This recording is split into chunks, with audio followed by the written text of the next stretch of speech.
Hello, everyone, and welcome to Uncanny Book Club. I'm Isaac Faderspiel, and joining me, as always, is my co-host, Adam Ward. Hey, everyone. I have to say, man, this is like the most comic book I think we've read yet. Things do get pretty comic booky in this 3-issue ensemble. It's everything that I would want in a comic book. If they were to adapt this into a movie, I would not be upset about it.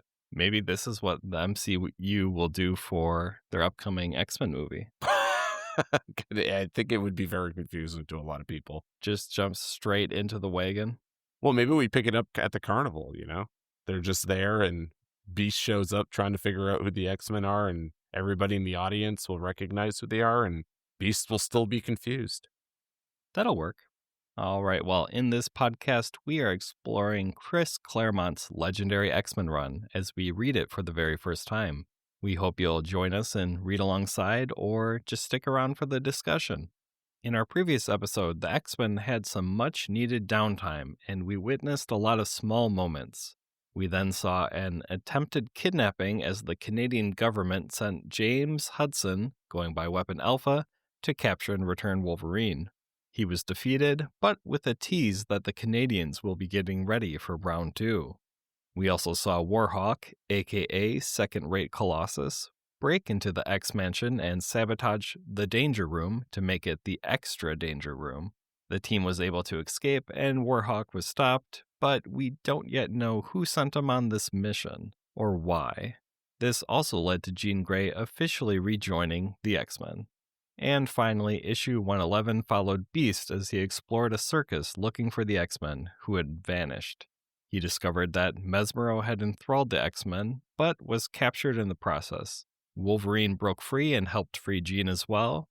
As the X-Men confronted Mesmero, however, we saw him fall, and the team was instead greeted by Magneto. In this episode, we'll be picking things up where we left off with issues 112 through 114. Issue 112 begins with the X-Men learning that Magneto has already sprung his trap. The circus wagon that they're all in is miles above the Earth, and they have no means of escape. We learn that Magneto visited the mansion to confront his enemies, but found it deserted. Beast then arrived, and Magneto decided to just follow him and get him to do all his legwork for him. Magneto tosses Mesmero out of the wagon, though controls his descent so he doesn't die when he hits the ground. The wagon then arrives at Magneto's base, a volcano in Antarctica. A battle immediately kicks off once there's solid ground below them. Without the ability to alert the others, Scott plans to start things off himself and work everyone else in as they go. He attempts this by directing Peter to make his move, but the X-Men soon all start attacking solo. One by one, Magneto handles each of the X-Men until the whole squad is defeated, including Phoenix. Magneto then reveals his ultimate eye-for-an-eye revenge. The X-Men are left with their minds intact, but have the physical capabilities of a 6-month-old, and must now rely on a robot nanny to care for them. So Adam, thinking back to our previous episode, big tease, everything's called Magneto Triumphant. Do you think this book captured what you were looking for? I think it exceeded what I was envisioning. I think this ultimately was everything I wanted and more, frankly. Because when I think about a comic book, right, it's campy at times, not all the time, but it can be campy. It can be very serious. We have like great fighting in this book, and we have like Magneto being triumphant, as they so plainly put it at the start of this book. And it's so infrequent when we see meaningful villains succeed. And here we have the X-Men being confronted by Magneto, especially after these last few books, right? Where we had the whole Mesmero circus situation that really made no sense. And now at least kind of makes a little bit more sense, I guess. I loved it. I loved everything about it. I honestly could have spent this entire episode just talking about this issue. What about yourself? Yeah, I'm of the same mind. I thought it was an awesome issue. I liked that we actually got answers to some of those questions that we were asking ourselves the other week, where we were wondering, are we gonna learn, like, why is Mesro there? Why is Magneto there now? Like, what is the story that's going on here? We got to see a little bit of that. Like you said, just a ton of action, a ton of fighting. And I really liked how it showcased Magneto really planning ahead Hmm. and making his move.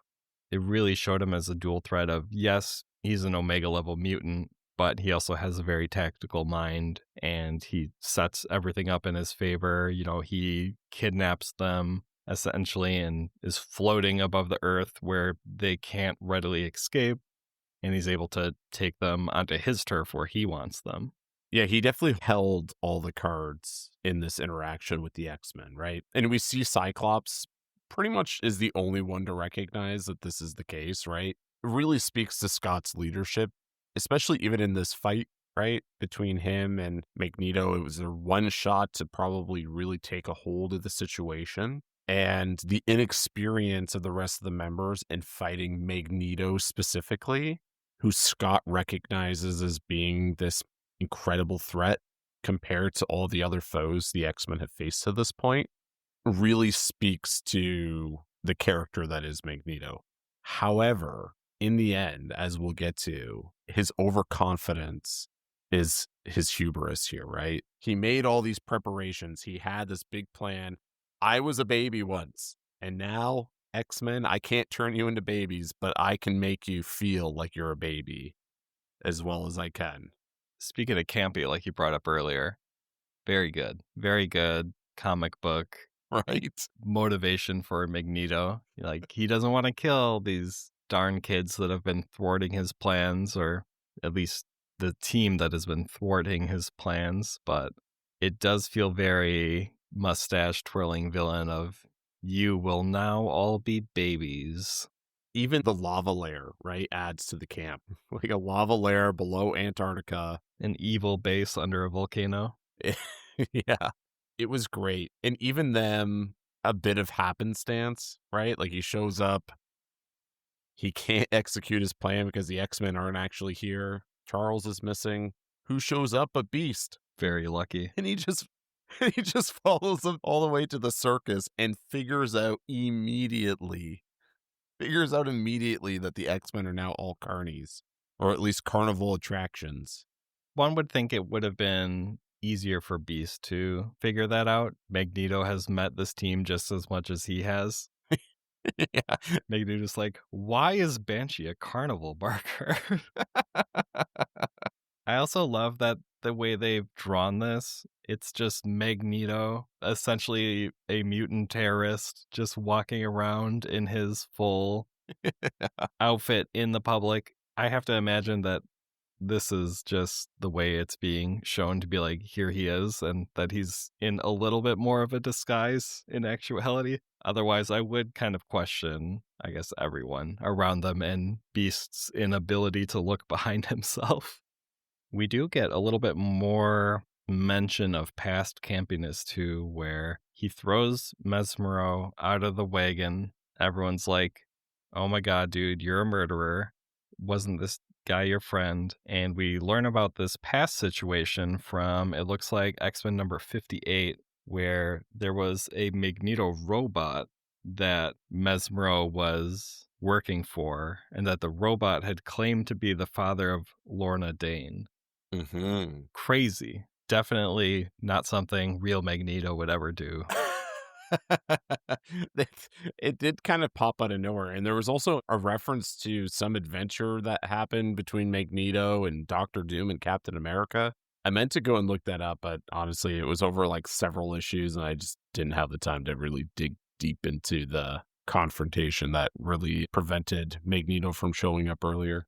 We'll forgive you this time. I haven't taken the time to count all the vehicle explosions in past issues, so we'll call it even. We also got to see a bit of nuance in Magneto's power and how he was able to utilize I think it was Storm started creating a blizzard around Magneto, and it really just supercharged him. Turned him into a living superconductor. Right, yeah, because of the bitter cold of this windstorm that she whipped up, which I never knew that was a power that he had. And the other very brutal scene that we get is between him and Sean Cassidy, where he turns his scream back on him. I was a little bit confused about how that worked, but I assume it all comes back to magnets eventually. The rule of cool, baby. I'm not a scientist, but there does seem to be a lot of rule of cool getting a little bendy with it in this issue. I mean, in fairness, If anyone deserves it, it is Magneto. yeah, in fairness, I was going to say it's Magneto, right? We are being led to believe that he is amongst the strongest mutants there are. Although Phoenix almost did get the upper hand against him, but it was the hesitation of Jean Grey that allowed Magneto to seal the deal and grab the upper hand. He also turned Wolverine's claws on himself, and I don't believe he actually forced them into him, but he came pretty close. Yeah, I think he was just forcing them to his face, and maybe Wolverine retracted them or Magneto retracted them because, his goal isn't dead X-Men, it's baby X-Men. Yeah, the scene kind of looks as though we see the snikt taking place, and Wolverine punches himself in the face, basically, is kind of what it looks like, and no claws are seen any longer. I do love the panel right before that with Wolverine with the tiny little beady eyes. Yeah, he can't believe it, right? Which is surprising because this is now his second confrontation with Magneto, and there's now a history of him being able to control the metal, and that's most of Wolverine. And the same could be said with Peter. He was rushing over at him like he wasn't made of metal. And one would assume at this point, Scott keeps them practicing in the danger room constantly. That's been established.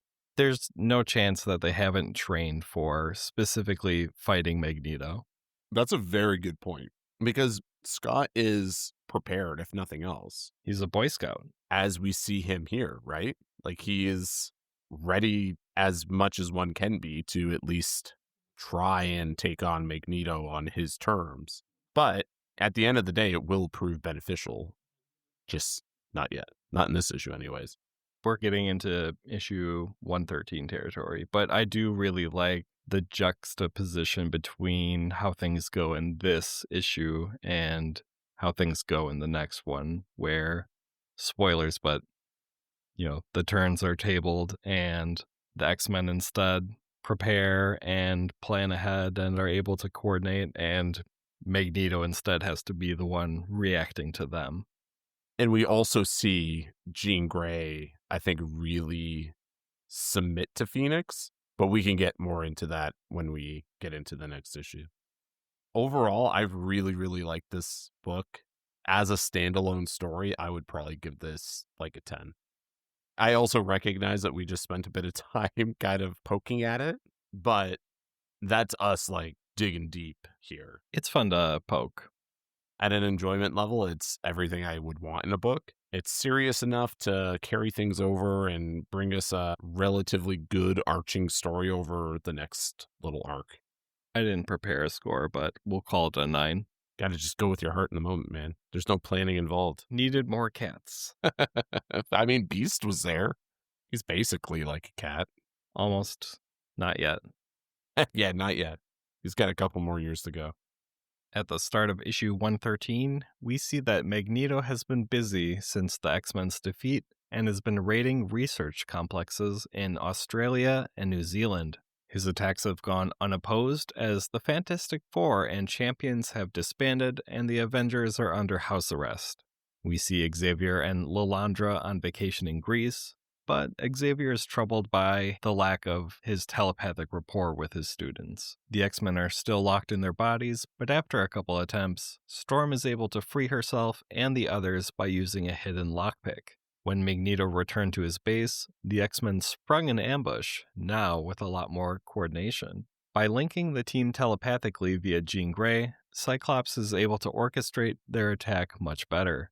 Phoenix accidentally destroys the main control console in the fight, however, and the base starts coming down around them.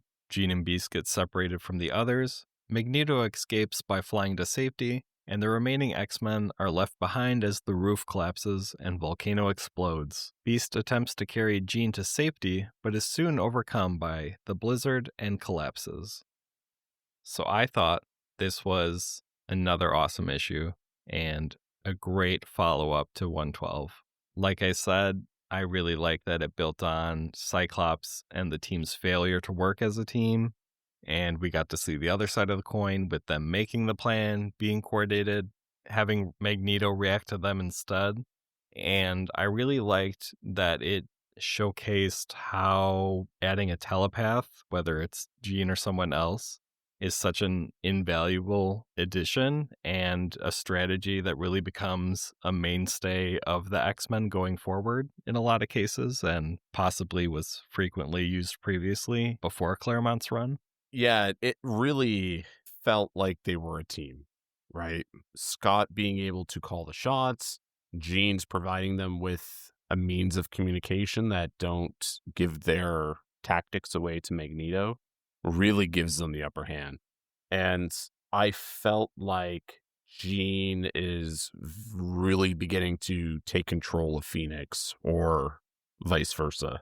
I guess we'll have to wait and see who's really in control. But there's a lot of fun elements to this. Apparently, it's not a very good time to be a superhero, is what we learn at the beginning of this issue. I am a little curious about what's all going on and why the Avengers are on house arrest, but I wasn't curious enough to look it up. So I don't know why the Avengers are on house arrest, but we do get the name of another group, the Champions. If I gave you 5 guesses, do you think you can take a shot in the dark at the 5 members who are on this team? And I will give you a hint. I'll actually give you 2 hints. 2 of the members are former X-Men, and one of the members is a former Avenger. Although I don't know if they've been a former Avenger at this point. But Well, if it's former X-Men, are we talking Iceman and Angel? you got it. Nice. So now we know where they've been. Yep. So they've been hooked up with this team, which also consists of Ghost Rider, Okay. Interesting. Hercules, Another one I would not have guessed. and Black Widow. It's hard to think of Black Widow not being on the Avengers, but I don't think I would have guessed the rest of those. I'm very curious to know how this group came to be, specifically with Angel and Iceman being on the team. But I guess as we learn, they are no more. After what must have been a very brief time together. Yeah, I guess so. The Fantastic Four have also disbanded, which must have been a pretty big deal at the time, considering the Fantastic Four were like the first family of Marvel. That one, I guess I'm more interested in knowing what happened versus why the Avengers are on house arrest.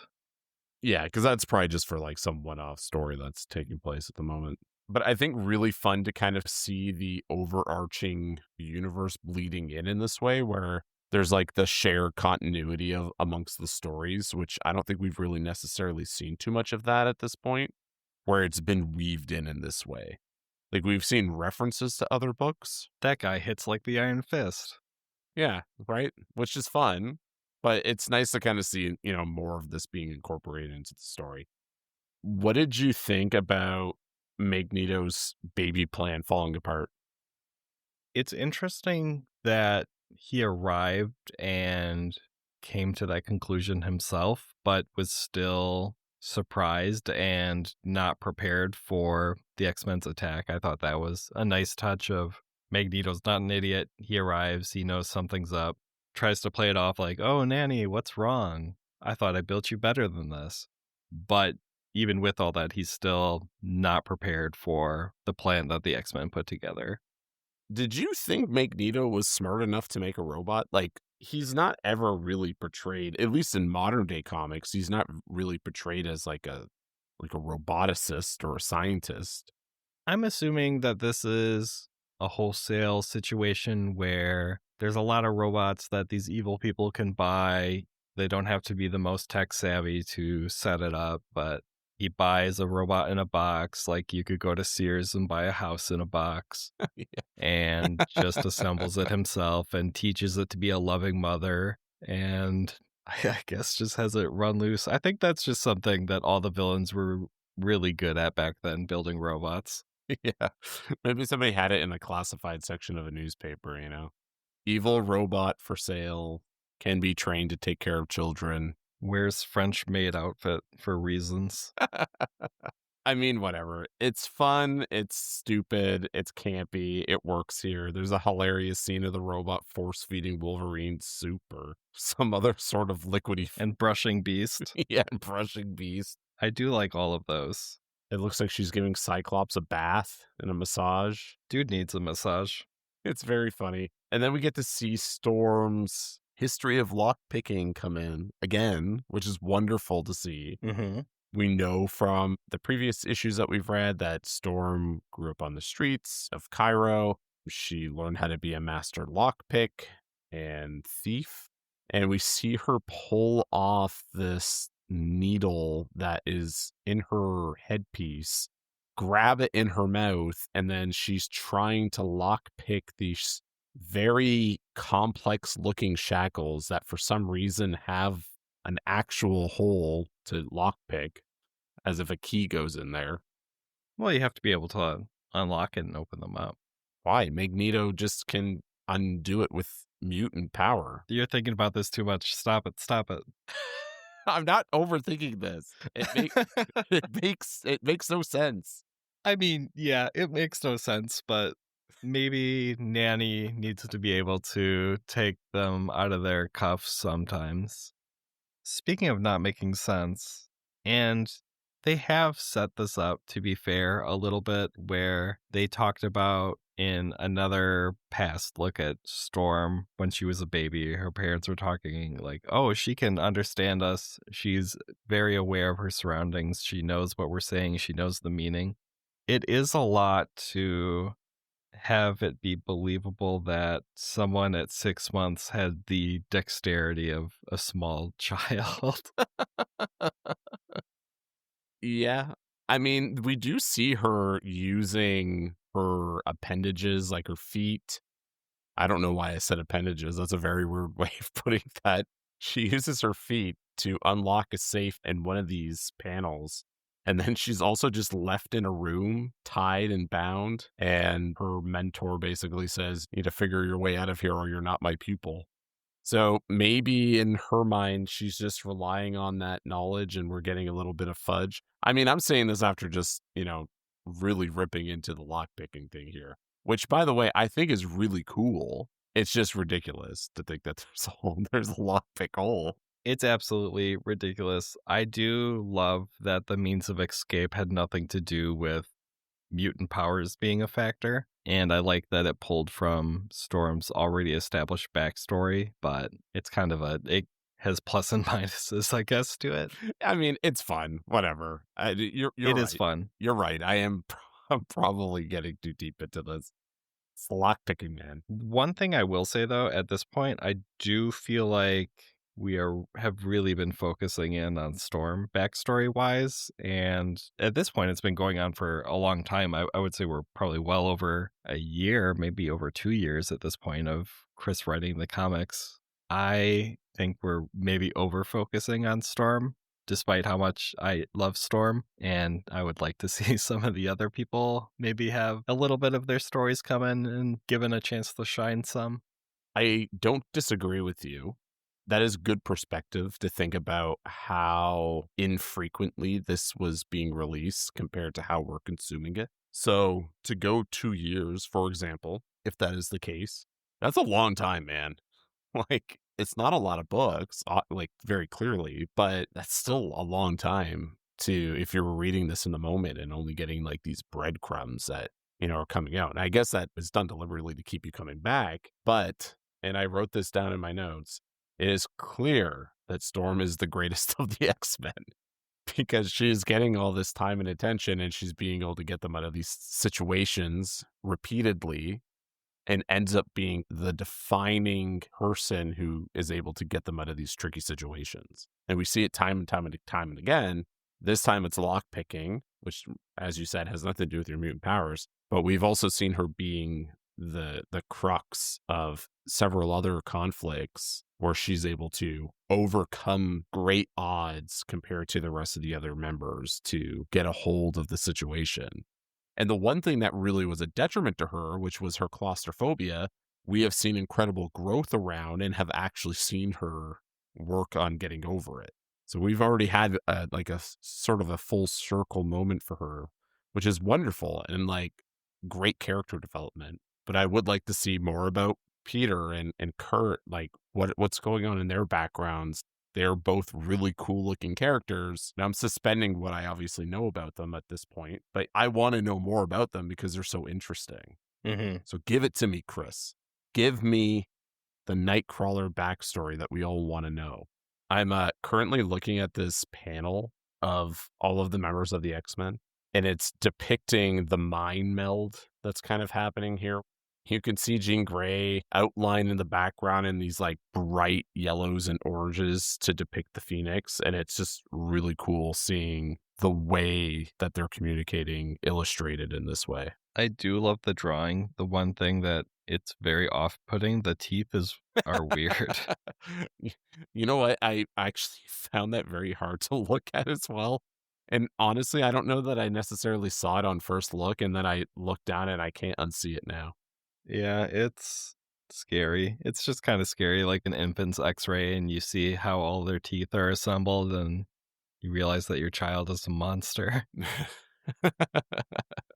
I really felt like Magneto should have probably just turned them into literal babies or just have killed them, probably. Because all of this was undone. Yeah, but that's not revenge.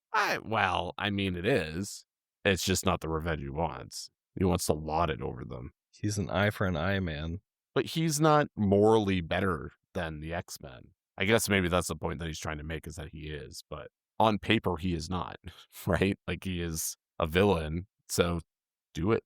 Do villain stuff. Yeah, just eliminate, move on. We did get a really cool fight scene moment with Hank throwing Kurt so he can knock off Magneto's helmet. The teleportation was a really cool use of that team up power approach. I did also like Hank just like spinning him around, and I really feel like they've captured Hank's voice so well in these two issues. From Magneto's perspective, he must just be so annoying, but he's off there spinning around, going round and round he goes, bon voyage, and throws Kurt at him. I was familiar with Beast having various quirky catchphrases. Like, he's very famously known for saying, "Oh, my stars and garters." I used to have an X-Men toy that had little sound bites, probably from the TV show. You would press on their portrait and they would just say it, and I would just sit there pressing on Beast over and over, and he'd just go, indubitably, indubitably, indubitably. I didn't realize that he was so fast with the one-liners, like beyond the Stars and Garters line. He does seem to like to joke around a little bit and have a little bit of a rapport with Magneto, or Maggie, as he calls him several times over the last two issues. That must just drive him crazy. I noticed that some of the others started that too. Like, I think there's a point where Wolverine also calls him Maggie. So I think it's starting to stick. It is funny seeing Magneto just kind of dip. He just is like, okay, well, this isn't working out for me anymore. I'm just going to let them burn in my base, I guess. And then we see a few members escape, right? Yeah, at the end of the issue, we see Jean and Beast. We saw them get separated. Jean's able to sort of blast them out, get them to not safety because they're in the middle of a blizzard, but they are free from the volcano. And it says Beast doesn't last 100 yards before the two of them collapse. If I didn't know better, like reading these final panels of them in Antarctica in this blizzard, and Beast is carrying Jean, and even the way that Chris kind of wrote the last piece of dialogue, I'm, rest for a minute, then I will lie down and close my eyes just for a minute. It's so cold. How come I don't feel anything? Like, it leaves just enough of a taste of, are they done for? Like, is this just, the way I read it was, man, they could Beast could legit be done here, Mm-hmm. The way it's written is how I imagine somebody in those like very exhausting and difficult situations. Just, they just try to rest. They close their eyes, and that's how it happens, man. It's so sad, but that's how it happened. So it's okay. And instead, Issue 114. instead we get issue 114 and this really awesome opening page of Beast covered in snow head to toe holding Jean, and it looks awesome. Like he's just bearing it. He's just bearing the blizzard. It's so cool looking. Big cover for that comic too, with Banshee, Nightcrawler, Storm, Cyclops, Colossus, Wolverine, all Ghosts. behind a like as a ghostly figures behind a grieving Professor X, Beast, and Jean. Yeah, I certainly have a lot of questions around some of the elements in this next book. So why don't you kick us off with a quick rundown? Issue 114 shows us that Beast was able to summon enough energy to continue carrying himself and Jean. Luckily for him, they stumble across a helicopter, and Jean summons up a Phoenix light show to catch their attention. Jean is interested in saving the X-Men, but a tearful Beast tells her that they're dead. Thankfully, on the next page, we see that's not quite the case. The rest of the team, Cyclops, Colossus, Nightcrawler, Wolverine, Banshee, and Storm, tunneled through the mountain but found themselves in a very different climate. The X-Men emerged in the Savage Lands, a prehistoric jungle hidden from the rest of the world in the middle of Antarctica. While flying, Banshee is captured by a giant pterosaur, but a fastball special helps Wolverine to free him. Behind some bushes, we see one of the residents of the Savage Land surprised to see Cyclops, who he is previously acquainted with. He senses that they're mutants and says that's precisely what he needs. We take a short break away from the Savage Land and see Hank and Jean safely return to Westchester, where she breaks the news to Charles Xavier that the rest of the X-Men are dead. On the other side of the world, the X-Men believe Jean and Beast suffered the same fate. Cyclops orders rest and relaxation for everyone, but says they'll be pulling out soon. Scott is stewing in his failure, but he is also concerned that his heart isn't broken at the loss of Jean and Hank. He shaves into a fine piratical mustache, as he calls it, and notices some striking similarities between himself and Corsair. Scott sees memories of his childhood, him and Alex falling with fire all around them. He sees Corsair and a sobbing woman who pushes them out a plane escape hatch, but an interruption from Storm causes them to fade back. Storm is hoping to share her grief over Jean with Scott, but is disappointed to learn that Scott is only in mourning over Hank. Unlike Scott, Wolverine is in mourning and wishes he could have told Jean his real name. He turns down Peter's invitation to hang with a couple of local women on their, quote, special island. Storm goes for a swim, but someone has stalked her. He sneaks up and attempts to drain some of her life energy, but the overwhelming power transforms him. A scream and a lightning bolt causes the X-Men to rush to her aid, but when they arrive, they see Sauron, human human pteranodon hybrid, who Cyclops says should be dead. Sauron, famous for not wanting to cure cancer and wants to only turn people into dinosaurs. Yeah. I mean, he's cool in this setting, I guess, because, it's the Savage Lands and dinosaurs. He's like an energy vampire is what he is. He just also happens to turn into a human pterodon. He's an energy vampire and a werewolf-esque thing. Yeah. He does it all. He only turns into the pterodon form, I believe, when he consumes the energy of mutant. I think that's correct. But regardless, cool to see him at the very end. I'm interested to kind of see what this means going forward. There are some high points and I think some low points in this issue. What did you see as, I guess, some of the highs and some of the lows? Okay, well, I'm just going to start with one of the biggest lows. And it's frankly how no one knows that they're alive, right? Like we see Jean kind of sensing them in Antarctica, and Hank, who's an incredibly intelligent person, is an absolute idiot and convinces her that they're dead. There's no way she could be sensing them. It's even more bizarre that Charles can't sense them. They are no longer like below an insulated area that Magneto has built and could conceivably have built it in a way that prevented Charles from penetrating it with his mind. There might be something special about the Savage Land, though. It is a warm jungle in the center of Antarctica, so there's something weird going on there. I think potentially there could be some sort of block where that mental scanning, that mental transmission doesn't really work out. You could very well be correct. The thing that is another problem here is that the X-Men have been to the Savage Land before. This is not like this might be this group's first time, but it's not the X-Men's first time. So there is a history here that could lead them to at least ponder the question. Could they have gone to the Savage Land? Is that a thing? Could they have done that, you know? Could they have somehow escaped and just tried to check the Savage Lands as an option? It just feels like we're ignoring this deliberately to just have them be in the Savage Lands and have this plot with Sauron. So it's fine, but not my favorite. I just felt like we're suspending their powers here to kind of feed into this idea that they're dead. Sure, I didn't have the same reaction to what happened at the end of the last issue. I didn't take away from that Jean was sensing them in some way. I thought that was just she woke up and was like, I have to save them because she thought she was still there and hadn't been walked all over the place by Beast, but not sure. I mean, yeah, I may very well be taking it a little too literally, but I do feel like there's a bit of leap happening here to, get us from point A to point B. Was there anything that stuck out to you from a low point perspective? I don't know. I actually liked this issue.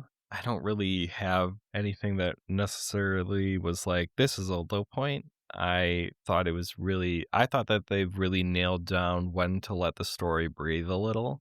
And we had two big action books back to back.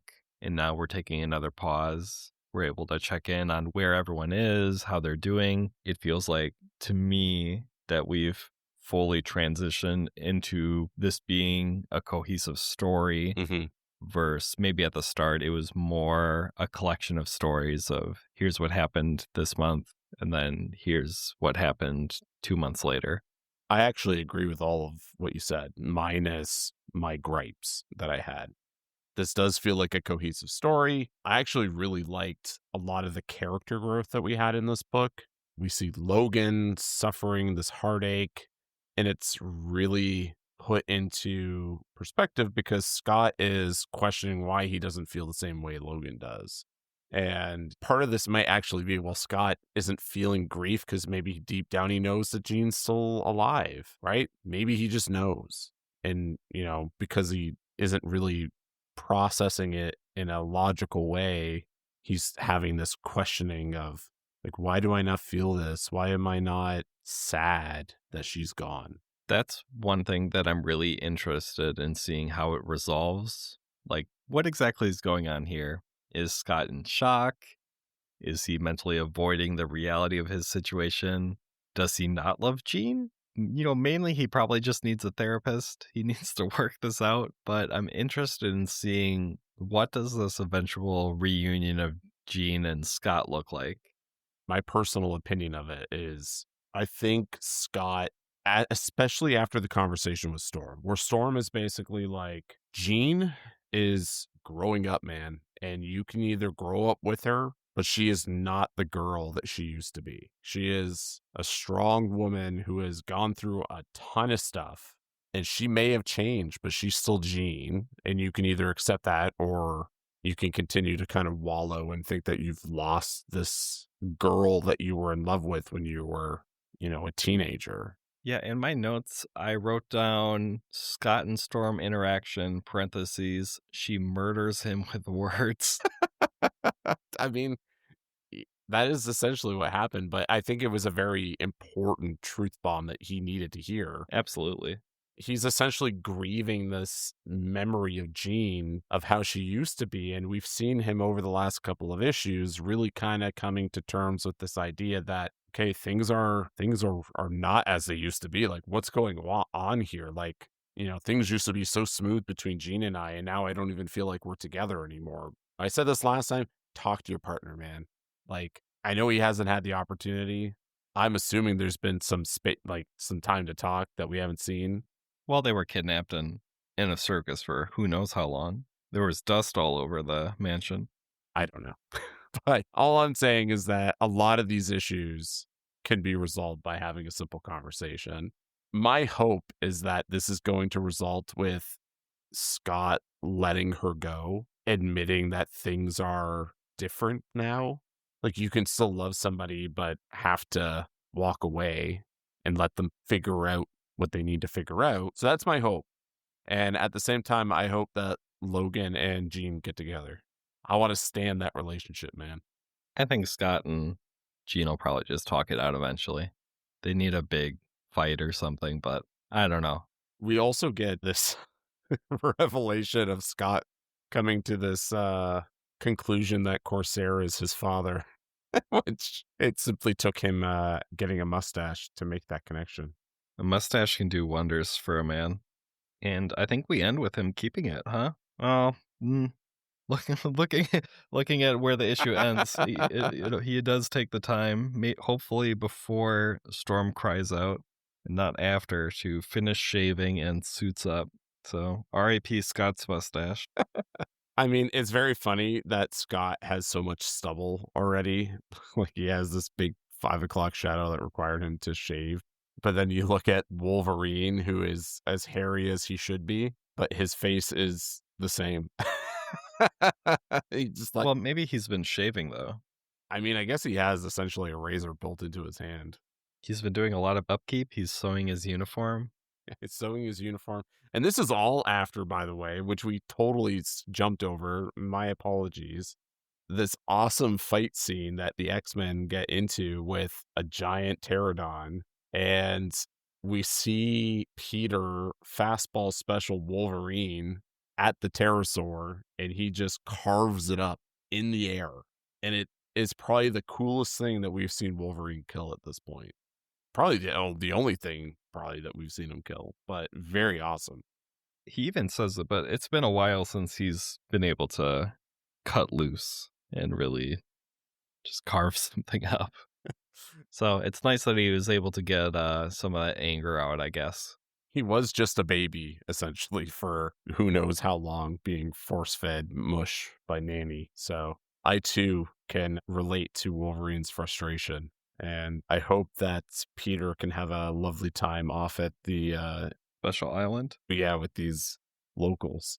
Yeah, Peter's really making himself at home. Yeah. Well, and so is Storm. She's having the time of her life until, she gets zapped by Sauron. She talks at length about how wonderful the Savage Lands are and how it reminds her of home and the fresh air that she doesn't get living in New York with the X-Men. Doesn't stink like New York. Sorry, New Yorkers. Their words, not ours. Yeah. Quote, open sewer. I don't know what that means, but there you go. Storm lives there. She must know. All in all, I will say this has been a very fun 3 issues. I am interested to see what happens with the Sauron arc, as I've never really read anything with him as like a focal villain. So I'm interested to kind of see what that plays out as.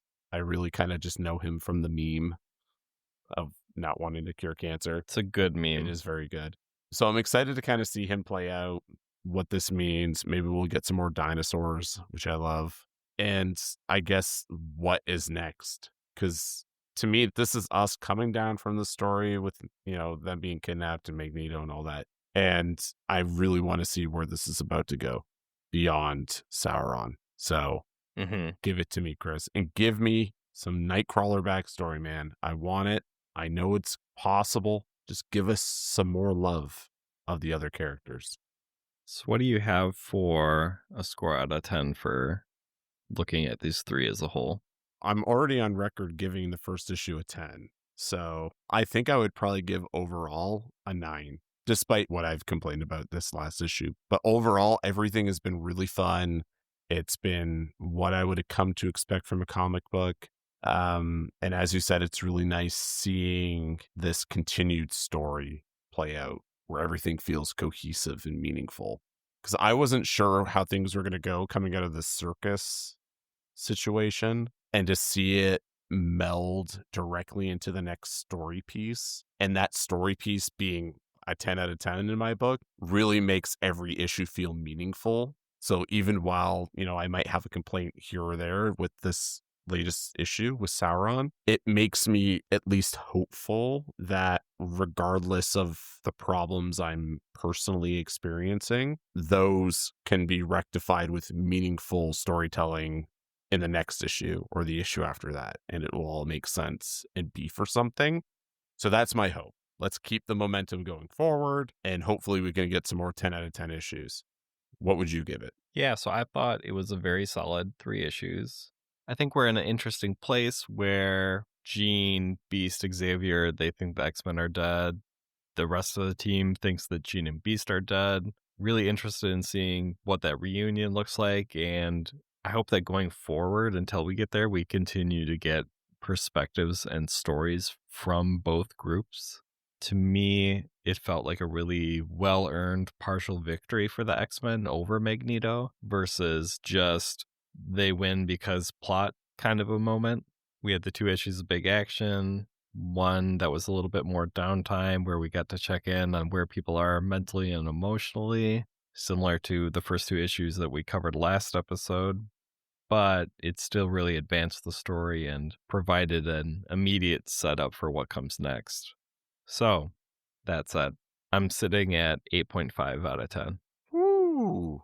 Dude, this might be like our highest rated arc that we've read. I think so. But to be fair, 2 issues with Magneto will do that. 2 issues with Magneto, and then we're going into Dinosaur Land. So, I mean, it's a pretty good setup for what's to come. And a reminder to, this is my first time reading this, and same with Isaac. So this is all new territory for us. That does it for this episode of Uncanny Book Club. Thanks for listening, and we hope to see you next episode, where we'll discuss issues 115 to 117. Bye! Thanks for tuning in to this episode of Uncanny Book Club. If you enjoyed this podcast, don't forget to subscribe, leave a review, or share it with a friend.